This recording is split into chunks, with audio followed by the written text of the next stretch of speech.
مناقب عرض کرنے لگا۔ آپ نے سنا ہوگا کہ نبی کریم صلی اللہ علیہ وسلم نے فرمایا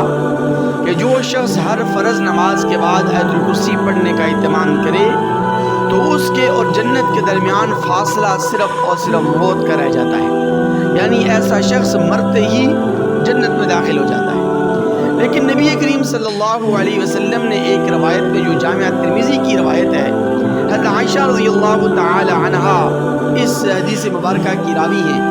وہ فرماتی ہیں کہ نبی کریم صلی اللہ علیہ وسلم نے فرمایا کہ جو شخص وضو کرنے کے بعد آیت الکرسی پڑھنے کا اہتمام کرتا ہے، آتاہ اللہ عز وجل 40 عالما ورفع له درجة وزوجه 40 حورا، کہ جو آدمی وضو کرنے کے بعد آیت الکرسی پڑھے تو اللہ تبارک و تعالی اس کو 40 عالم کا ثواب اور 40 عالم کا اجر و ثواب عطا فرماتے ہیں، اور اللہ تبارک و تعالی اس کے 40 درجات کو بلند فرما دیتے ہیں، اور اللہ تبارک و تعالی ایسے شخص کی روز محشر جنت کی 40 حوروں سے شادی اور نکاح کروائے گا۔ تو آیت الکرسی بڑی عجیب آیت مبارکہ ہے،